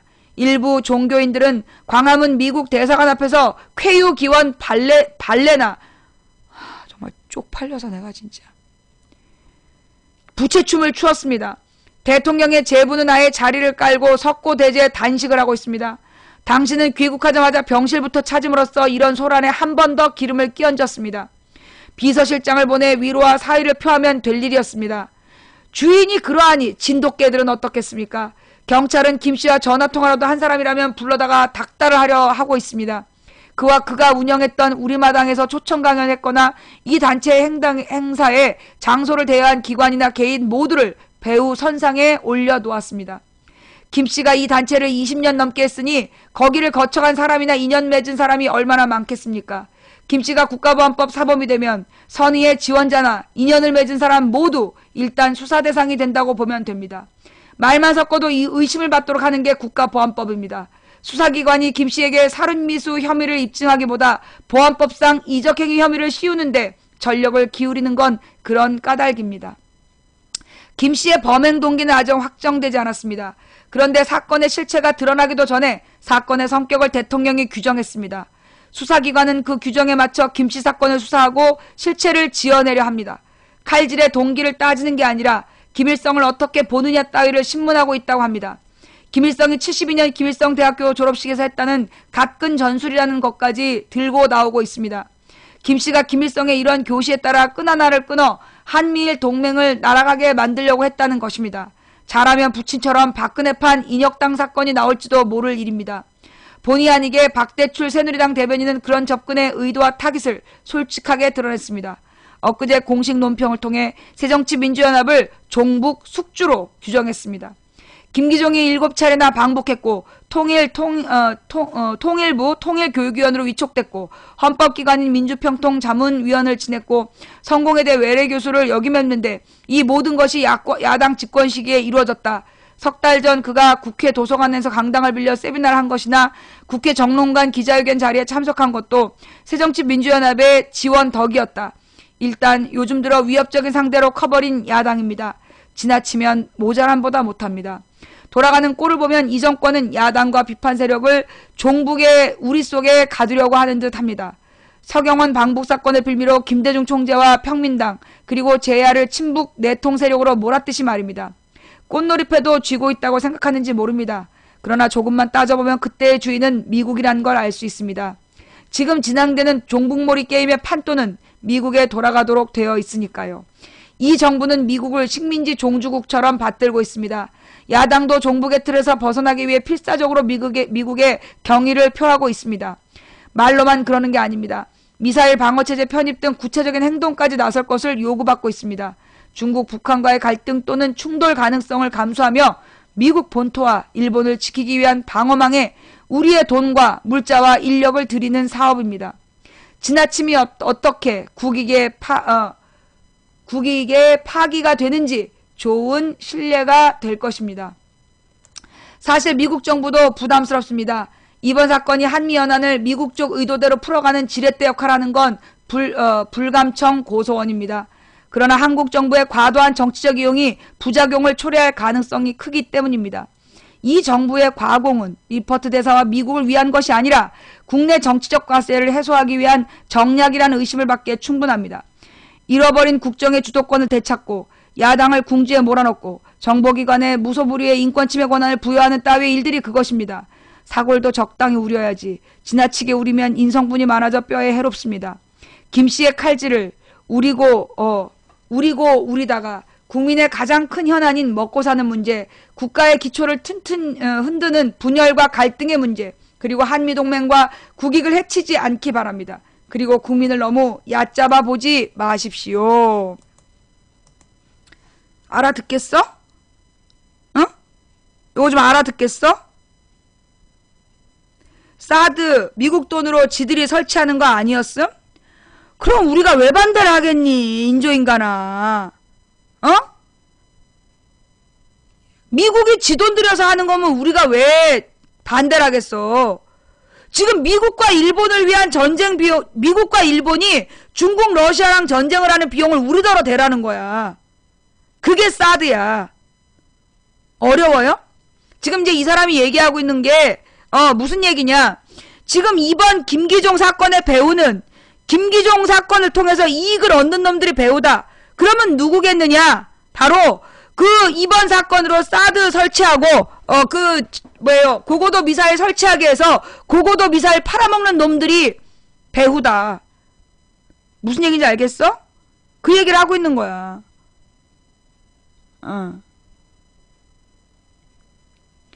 그 비용이 몇십조 원이죠. 14조인가? 초기 비용이 7조 원인가 5조 원인가 들어가고 그 다음에 그 사후의 관리 비용이 그래서 계속 들어가서 14조 원인가 20몇 조 원인가 들어가. 24조 원이야 14조 원이야. 그 사드 비용 좀 뽑아봐. 그게 한 번으로 들어가는 비용이 아니에요. 이게 미국산 무기의 문제는 뭐냐면 이 미국산 무기의 문제는 관리 유지가 어려운 거야. 그래서 유지 관리비가 1년에 몇 조 원이 들어가. 한 개 포대 설치 비용이 2조 원. 최대 수혜국은 일본. 사드의 한반도 배치가 가져다 줄 미래를 보면 감령에 150억 달러 내라는 미의회 보고서. 아니 그렇게 저기 엉뚱한 얘기 하지 말고 그 우리나라 언론으로 나온 게 있어. 사드에 앞으로 들어갈 돈이 몇 년에 걸쳐서 24조 원인가 들어간다 그랬어요. 예. 어마어마한 돈이 들어가야 돼. 미국산 무기들의 문제가 그거라니까. 그 이 사드 미사일을 팔아먹는 거. 저게 왜 일본이 이익이라고 얘기하는 건 뭐냐면 일본이 부담해야 되는 돈을 우리 정부가 낸다는 거야. 그러니까 일본이 미국한테 우리가 돈 낼게. 우리가 동북아 먹는 거, 동북아에서 마음껏 자위대 활동하는 거 막지 마. 그래서 미국의 약속을 일본이 받아냈단 말이야. 그럼 일본이 돈을 내서 사드니 뭐니 미사일 방어체제 만들어야 되잖아. 그런데 그 돈이 아까운 거야. 지네가 돈 내기를 해놓고. 그래서 그걸 한국에다가 지금 강요하고 있는 거야. 그래서 국내 친일파를 동원해서 사드를 우리 돈으로 해야 된다고 지금 밀어붙이고 있는 거야. 그런데 그렇게 해서 사드를 배치해 놓으면 24조 원 맞아요? 그 한번 돈 몇 조 원인지 몇 년에 걸쳐서 몇 조 원 사드가 들어갈 비용 얼마인지 빨리 찾아와봐. 그 돈을 우리나라 내라는 거야. 예. 그러니까 우리가 김기종 잡아넣어. 김기종 잡아넣고 그놈이 진짜 이적단체의 증거를 가져와봐. 누구야? 김기종이가 누구의 지시를 받아서 왜 그런 일 했는지 증거를 갖고 와봐봐. 엄한 죄 없는 사람들 괴롭히지 말고.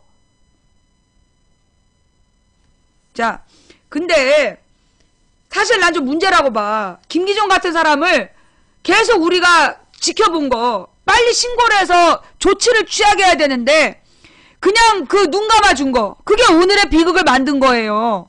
난 분명히 우리나라 안에 급진주의자가 있다고 생각해. 굉장히 이렇게 좀 약간 정신이 이상한 비상식적인 급진주의자들이 있어. 늘 민주주의는 그들에 의해서 위협당해.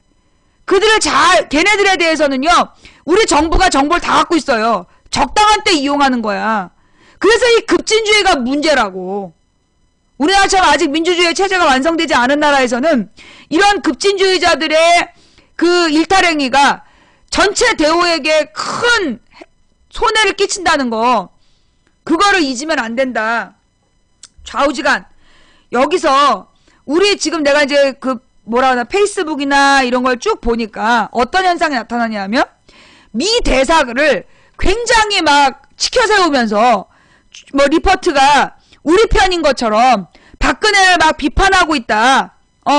박근혜를 비판하는 굉장히 막 국제관계에 대한 이 두뇌가 뛰어나고 그래서 박근혜하고 거리를 두고 척을 질 거다. 그런 기대감을 갖고 있는 사람들이 있어. 그것도 잘못된 거예요. 주한미 대사의 역할은 뭘까? 미국의 이익을 지키는 거야. 미국의 이익을 지키는 거야. 그러면 지금 미국에게 필요한 건 뭐야? 사드야. 미국에게 필요한 건 사드 비용을 우리 정부가 내는 거야. 그걸 원해, 우리 정부, 미국 대사는 그걸 원해. 그래서 결국 사드 때문에 주한미 대사는 우리 편일 수가 없는 거야. 그런데 지금 가만히 보니까 우리 민주 세력 중에 주한미 대사가 친한파였다 그러면서 너무 치켜세운 사람들이 있어. 그것도 잘못된 태도예요. 이 사드라는 게 뭐냐 하면 미사일. 미국과 일본을 위한 미사일. 그게 사드야. 고고도 미사일이라는 게 사드인데 그 미사일을 설치하는 목적이 뭐냐 하면 미국이 이 사드가 뭐냐고 자꾸 질문이 들어오니까 잘 들어. 사드가 뭔지 마지막으로 설명할게. 잘 들어. 미국이 내가 지난주 목요일 날도 설명했잖아. 해당 당일날. 다시 한번 설명하면 미국은 이 유라시아 대륙에 대해서 자신의 영향력을 확대하려고 그래요. 근데 이제 이 뭐라 그러나 서유럽이나 북유럽 같은 경우에는 발전된 자본주의 국가들이야. 그리고 이 발전된 자본주의 국가들은 사실 미국을 은근히 무시해. 은근히 무시하지만 협조해. 서로 이렇게 상호 협조하는 체제야. 그런데 이제 미국에게 경쟁자는 누구냐? 러시아하고 중국이야. 왜냐? 이 러시아는 옛날부터 계속 중동 지방에 영향력을 확대하려고 그랬어. 2차 대전 이후로 지속적으로 이 아라비아 지방에 이제 서남아시아, 우리는 서남아시아라고 부르는 혹은 중동이라고 부르는 이란, 이라크, 요르단 뭐 이런 데 있잖아. 사우디아라비아. 그쪽에다가 소련은 계속 하는 건 뭐야? 그 서남아시아에 있는 대량 원유가 소련의 손아귀로 들어가는 거야. 그러면 국제 유가를 누가 주물러? 소련이 주물를 수 있는 거야. 그러니까 미국은 그걸 억제하고 싶은 거지. 그래서 소련과의 이 얘기도 지금 생각났네. 그래서 이 소련이 그러니까 구소련 지금의 러시아가 중동 지방으로 확장되는 걸 막는 게 이 미국의 목적이야. 그래서 이 우크라이나 지방을 두고 지금 러시아하고 한판 붙고 있는 중이지. 그 다음엔 중국이야. 중국과 러시아가 만나는 국경지대에 있는 우리 한반도. 이 한반도를 놓치면 동북아 지역이 완전히 중국과 러시아에게 넘어가 버리는 거야. 그럼 일본은 섬이기 때문에 실제로 일본을 아무리 전진기지로 한다 그래도 대륙에 대한 영향력이 부족한 거야. 그러니까 미국은 요 동북아에서의 영향력과 중동 지방에서의 자신의 영향력을 유지하기 위해서 결국 이 전쟁은 미국의 전쟁은 러시아와 중국을 향한 전쟁인 거지. 서쪽으로 러시아랑 싸우고 동쪽에서 중국이랑 싸우는데 그 필요한 체제가 바로 뭐예요? 요 일본의 MD 체제야.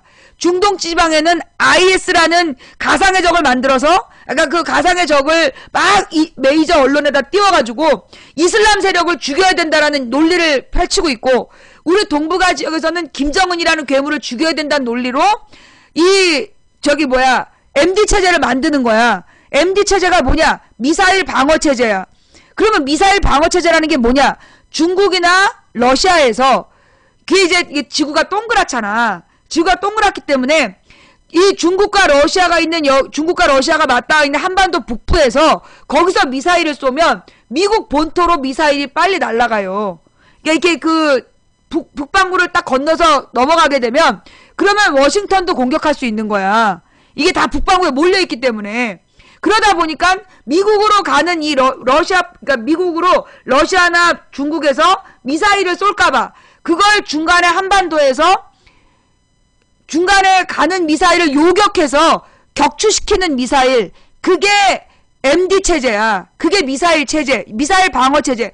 미국을 방어하기 위해서 그 방어선을 일본과 이 한반도에 만들겠다. 그게 MD 체제인데 그러려면 어마어마하게 비싼 미사일을 사다가 배치를 해야 되는 거야. 그러면 그 미사일을 사다가 배치하는데 돈이 엄청 들어가잖아. 근데 지금 미국이 거덜이 났어. 부시가 이라크에다가 쓸데없이 전쟁을 7년, 10년씩 하느라고 국고를 다 탕진을 한 거야. 그래서 오바마가 지금 돈이 없으니까 그러면 이 미사일 방어 체제는 계속 그 공화당 지지자들이 만들어야 된다고 요구를 하고 너는 대통령이 돼갖고 본토에 대한 위협을 방치하느냐. 그러니까 MD 체제는 만들어야 되는데 미국에 돈은 없고 그러니까 일본한테 돈을 대라는 거야. 그러니까 일본이 아베가 좋아. 우리가 미사일 방어체제 우리 돈으로 만들 테니까 대신 우리 자위대를 마음껏 움직일 수 있게 해줘. 그래서 한반도에도 문제가 생기면 우리가 출병할 수 있게 허락해. 그래서 허락을 했어. 그래서 미국이 일본한테 그걸 허락을 해준 거야. 그래서 지금 한반도에 전쟁이 나면 제일 먼저 아베가 쳐들어와서 우리나라를 장악한다는 거야. 그게 아베의 계획이야. 그래서 일단 자위대가 움직일 수 있는 허락은 받아놓고 그럼 일본이 돈을 내야 되잖아. 근데 일본이 그 미사일 비용이 아까운 거야. 이미 미국은 허락을 했고 자위대는 지금 마음껏 자유로워졌고 그럼 이제 그 돈을 누구한테 덮어씌워? 한국에다 덮어씌우기 위해서 우리 한국에다가 사드라는 고고도 미사일을 니네 돈으로 만들어 라고 얘기하는 게 사드야. 이해가 돼?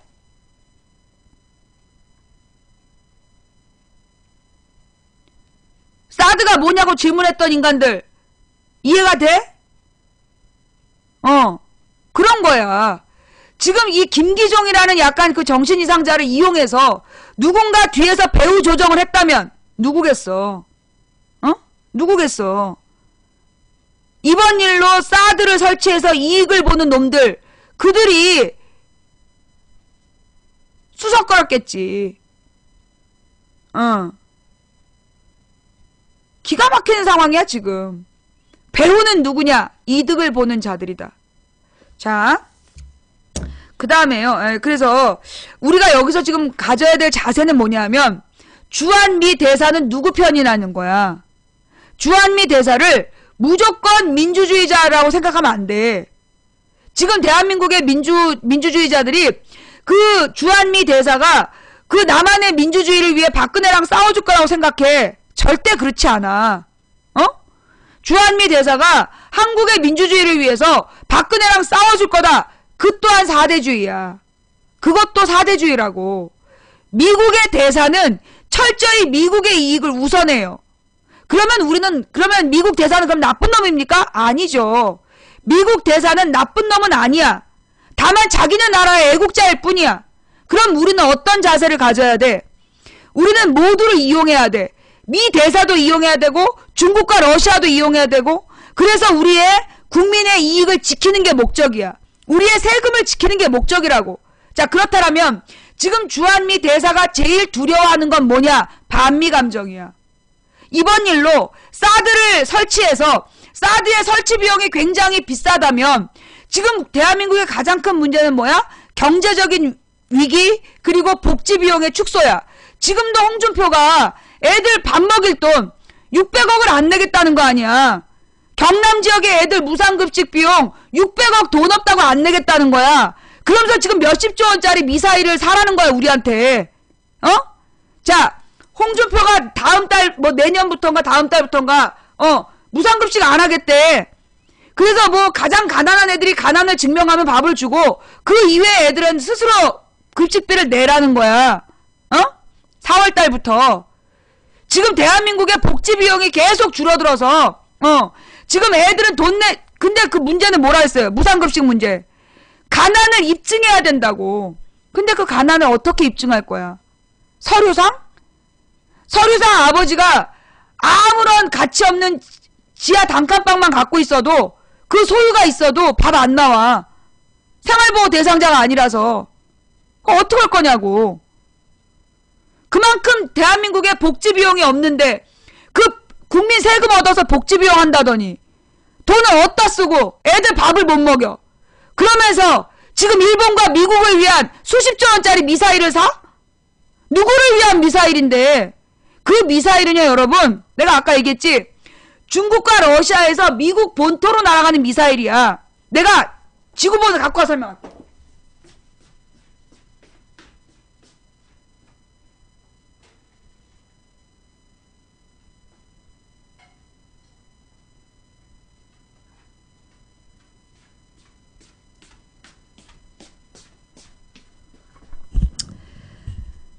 이게 미국 본토예요. 이게 미국 본토고, 이게 지금 중국이고, 이게 지금 중국이고, 이게 러시아야.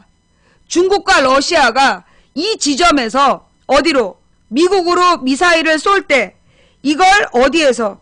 여기 우리 한반도에서 날아가는 미사일을 쫓아가서 요격을 해서 맞추겠다. 이런 내용이야. 그게 지금 MD 체제예요. 그러면 지금 이 미사일은 북한하고 관계가 있냐 없냐? 미사일의 이름이 고고도 미사일이야. 이건 북한하고 관계 있는 돈이 아니라고. 이 미사일은 북한하고 아무 관계 없는 미사일이야. 근데 우리 국민들은 미국이 북한을 막아주기 위해서 있는 거라고 착각하고 있는 거야. 근데 미국이 이 땅에 있는 이유는 북한을 막기 위해서 있는 게 아니라고. 지금 미국이 우리나라와 일본에다가 미사일 방어체제를 구축하는 건 중국과 러시아를 견제하기 위해서예요. 그런데 사실 우리나라는 중국과 러시아와 경제 규모를 늘려야지 먹고 살 길이 트이는 거야.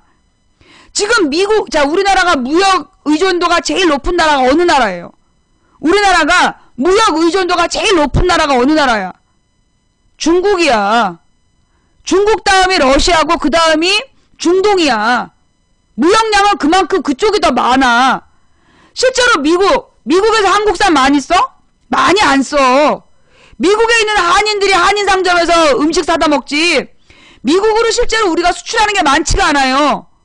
뭐 자동차 수출하잖아요. 수출 아니야 그거. 미국에서 지금 투싼도 돌아다니고 그랜저도 돌아다니고 우리 한국차 많이 돌아다녀. 그거 다 누가 만든 거야? 미국에서 만든 거야. 한국에서 만든 차가 아니야. 미국에다가 현대자동차, 기아자동차가 미국에 공장 만들고 거기서 만들어서 파는 거야. 남한의 노동자들에게 돈 한 푼 안 떨어지는 거야. 그러니 미국이 우리에게 경제적으로 주는 도움이 별로 없어. 우리나라한테 문제 많은 미국산 소고기나 사 먹으라고 지랄하고 미국이 우리나라에서 무역 규모가 4위인가 5위인가 그래. 그러니까 미국이 우리나라에게 무역에서 절대적이지 않아. 그렇지만 중국은 절대적이야. 중국과의 무역이요. 예. 중국과의 무역이 우리 남한의 중소기업들에게는 절대적인 위치를 차지하고 있어. 그런데 지금 우리 국민들이 지금 이 일본의 아베의 야망과 그 다음에 미국 공화당의 미친 짓 때문에 왜 우리가 그 생돈을 내면서 복지 비용을 포기해야 되냐고.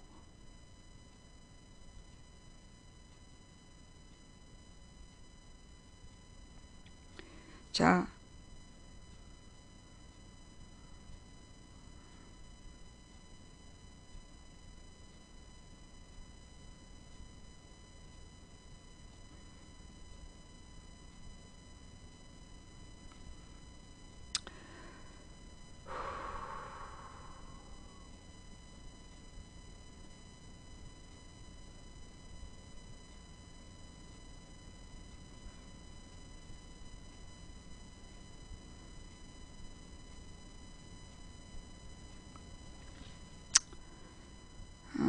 문자가 왜 이렇게 많이 와? 됐어. 다 봤어.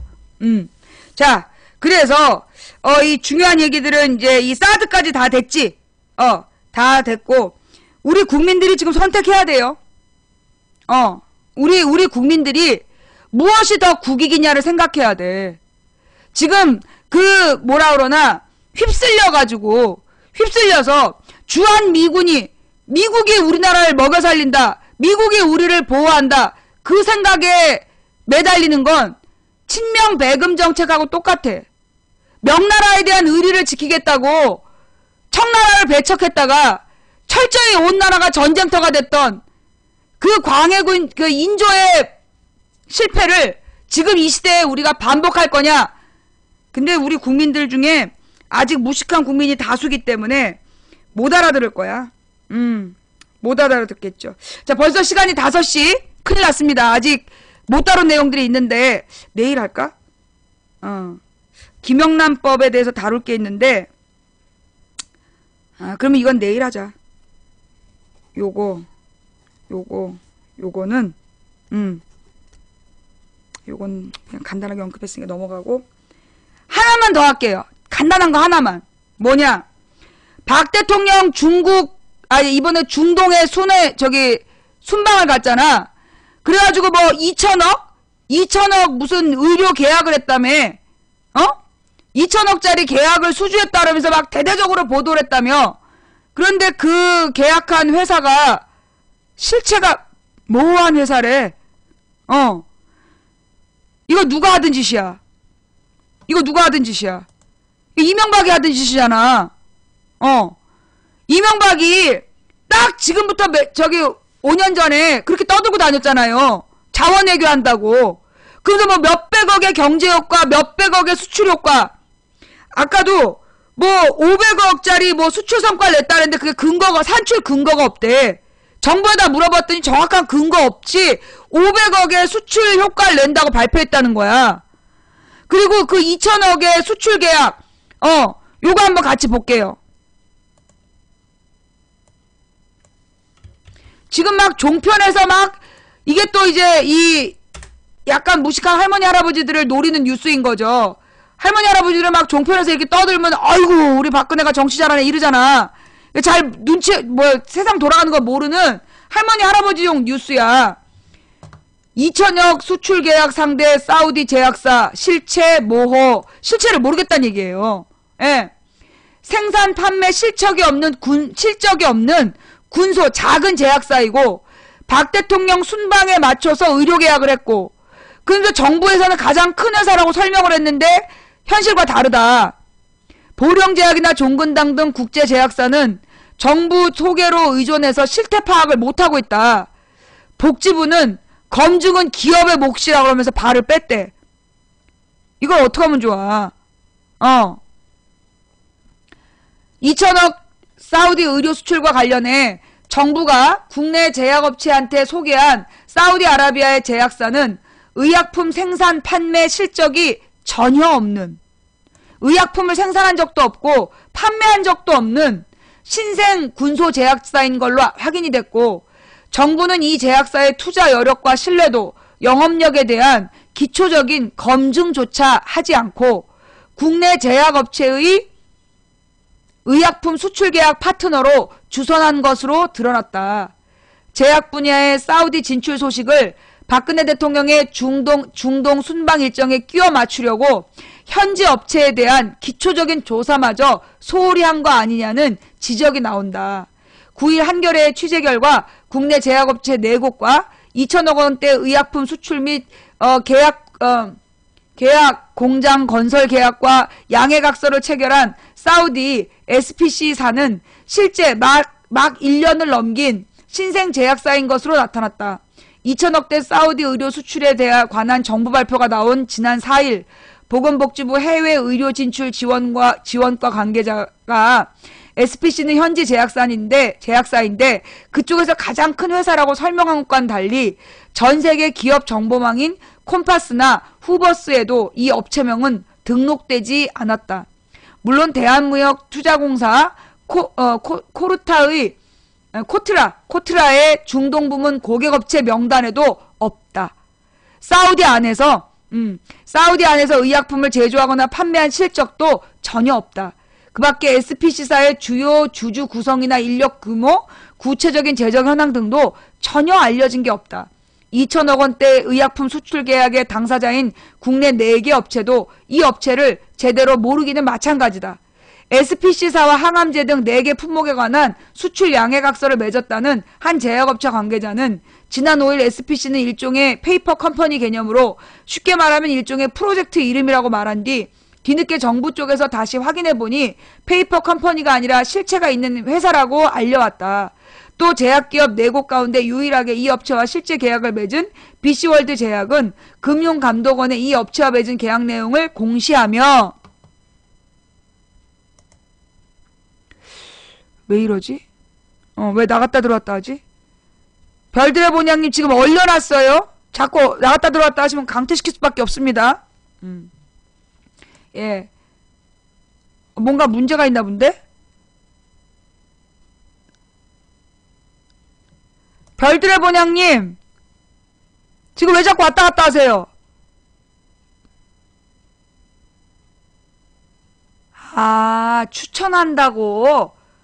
아, 난 또 하마터 또 강퇴할 뻔했네. 아, 자꾸 왔다 갔다 하냐고. 추천하느라고. 죄송해요. 별풍선 많이 주고 강퇴당할 뻔했잖아. 추천한다고 또 왔다 갔다 하다가 미안합니다. 예, 미안해요. 자, 그러면 우리 있던 거 마저 읽을게요. 예, 열혈팬이라서 티가 났구나. 예, 중복은 안 된다니까 그만하세요. 예, 자, 그래서 지금 이 회사는 정부 쪽에서, 그러니까 맨 처음에는 페이퍼 컴퍼니라고 그러더니 다시 확인해 보니까 실체가 있다는 둥, 잘 알지도 못하는 회사야. 그래서 금융감독원에 이 업체와 맺은 계약 내용을 공시하며 SPC 옆에 괄호로 AI 오술 메디칼 CEO라며 다른 업체의 이름을 표기했다. 정부 설명에 따르면 이 업체는 SPC의 관계사로 같은 회사가 아니다. 또 다른 제약업체 관계자는 사우디 국영 제약업체인 것으로 알고 있다고 말했다. SPC는 민간 기업이다. SPC에 대해 알려진 사실은 많지 않지만 이 업체와 계약을 맺거나 양해각서를 주고받은 국내 제약업체는 대체로 정부가 소개한 만큼 큰 문제는 없을 것이라는 태도다. 김민권 종근당 부장은 정부가 중개한 것이라 사업이 위험하다고 이야기하기는 어려울 것이라고 말했다.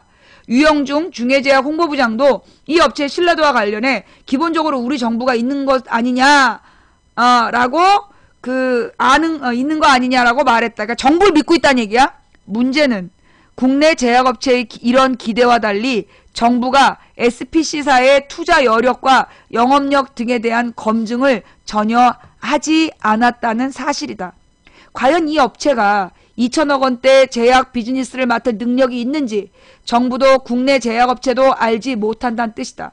정은영 보건복지부 해외의료 진출 지원과장은 9일 SPC의 자본 규모나 영업력, 신뢰도 등에 대한 정부 차원의 검증이 이루어졌느냐는 물음에 국내 제약업체를 그쪽과 브릿지해 준 것은 맞지만 정부 차원에서 검증해 본 사실은 없다고 밝혔다. 정 과장은 해당 업체에 대한 구체적인 검증은 계약 당사자인 개별 제약업체가 하는 게 맞는다고 말했다. 이야. 이게 이제 순진한 할머니 할아버지, 세상 물정 모르는 할머니 할아버지들 속이는 용어로 뽀대는 지가 내고 피해는 제약업체가 보겠죠? 그러면 이 제약업체는 이 피해액을 우리 일반인에게 파는 약값을 올려서 메꾸려고 하겠죠. 이야.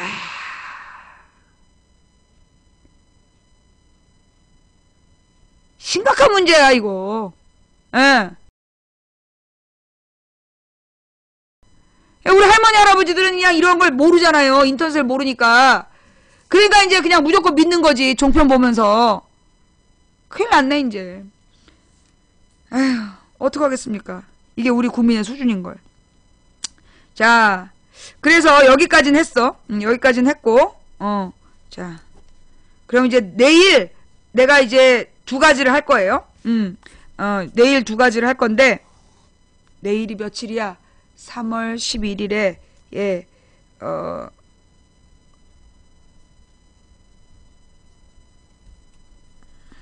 지금 김영란법에 대해서요.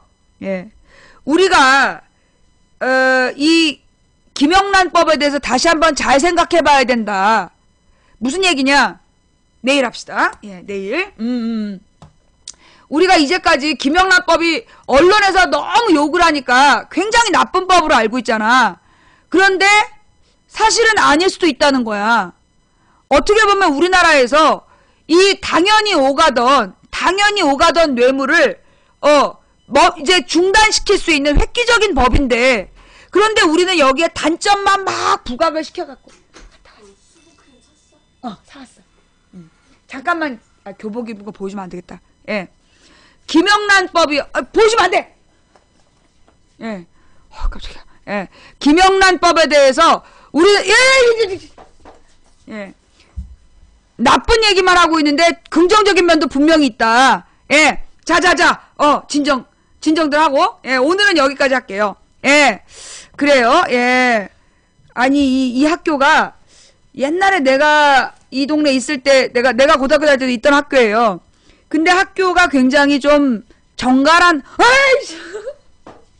학교가 정갈해.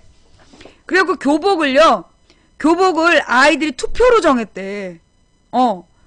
애들이 교복을요, 이 교복이 내가 봐도 참 너무 괜찮아. 진짜 세련되고 너무 예쁜 교복인데, 이 교복을 애들이 투표로 정했다는 거야. 그러니까 이제 이 학교 학풍이 참 괜찮은 학교 같아. 그래서 정말 다행이야. 자, 그러면 오늘 방송은 여기까지 할게요. 오늘 좀 인트로가 길어가지고 막 어떤 시청자들이 인트로가 길어서 못 듣겠다 이런 얘기 하시는데요. 인트로가 길어서 못 들을 것 같으면 안 들으셔도 돼요. 인트로가 길어서 못 듣겠으면 안 들어도 된다고. 이 방송은 인트로가 없으면 의미가 없는 방송이에요. 인트로를 해야 인트로를 해야 이 시사 내용으로 상처받는 사람이 줄어드는 방송이니까 여러분들이 그 인트로에 대한 불만 있으면 안 들으셔도 됩니다. 예. 예. 하여튼 오늘의 방송은 여기까지 하기로 하고요. 가만히 있어 보자. 오늘 뭘로 마무리를 해드릴까?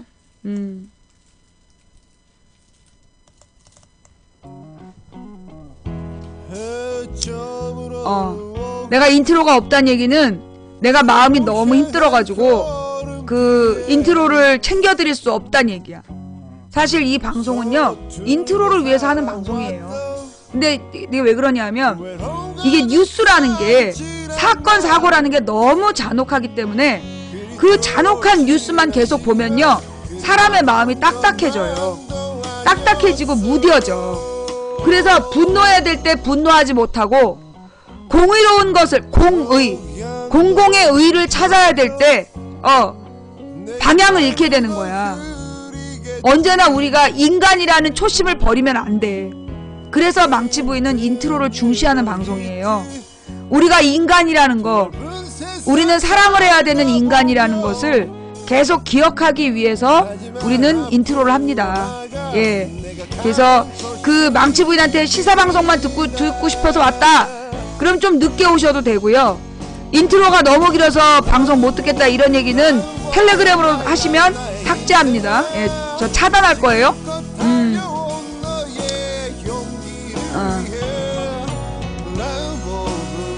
인간은 그러면 우리는 언제쯤 좋은 세상에 사나요? 여러분 우리 인류는요 공동체를 구성하고 살아오는 동안 한 번도 편했던 적이 없어요.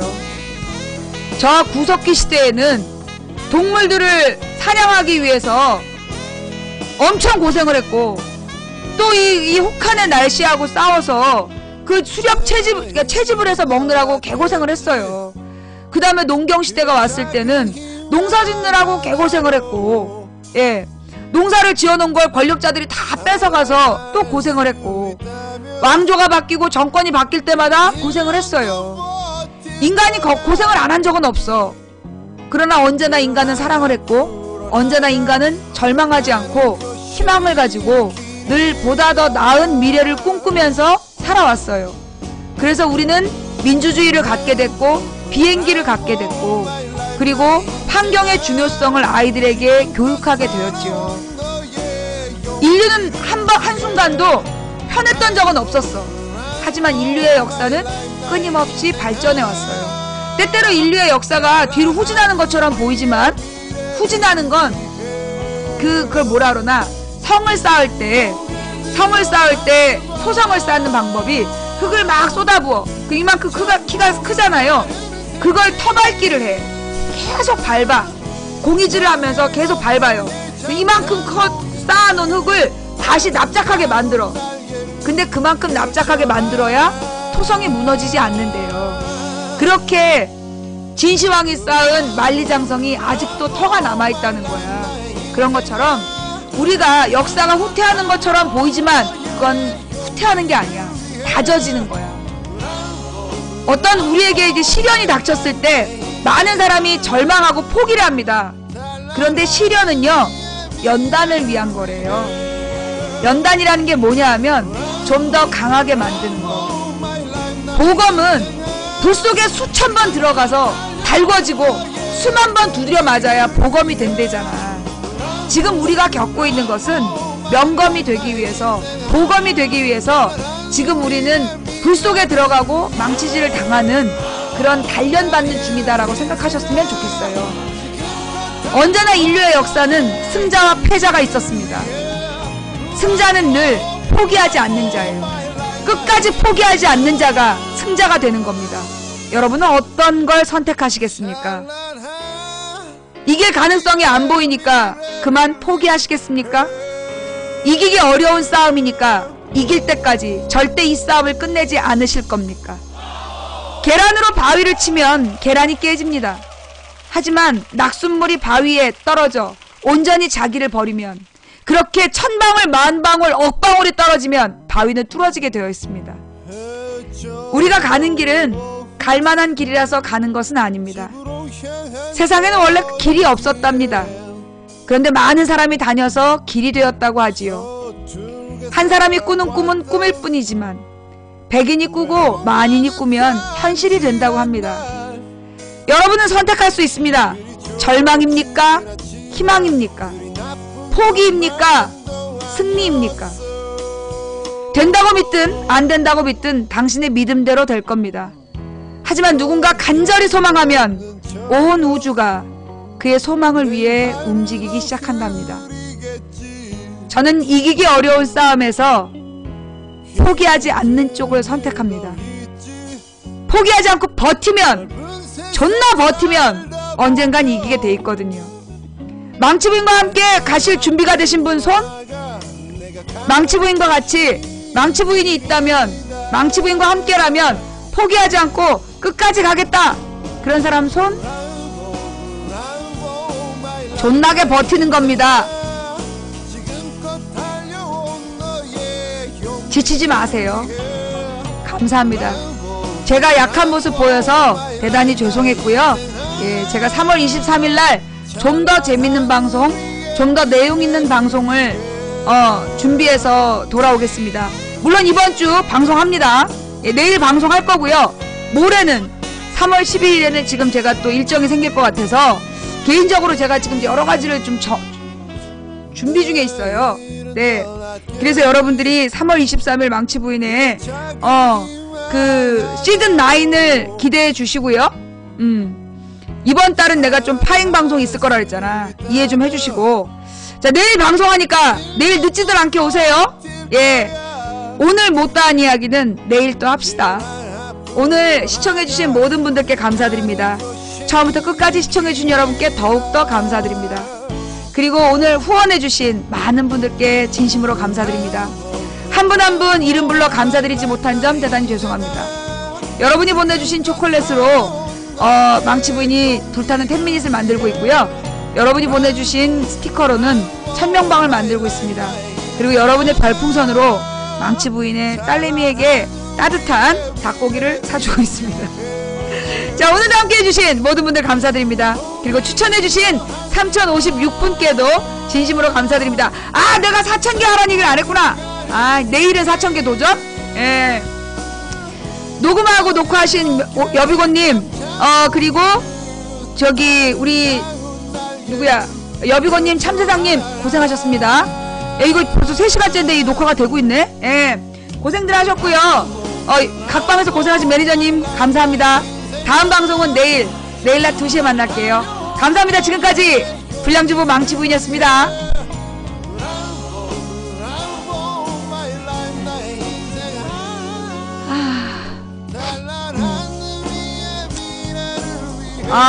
어떤 분이 또 해외에서 진짜 후원금을 꼭 보내고 싶다, 해외 계좌를 하나 만들어 달라, 없다고 그랬습니다. 예. 우리는요, 계좌를 만들면 그 계좌 전부 다 조사받아. 그래서 안 돼요.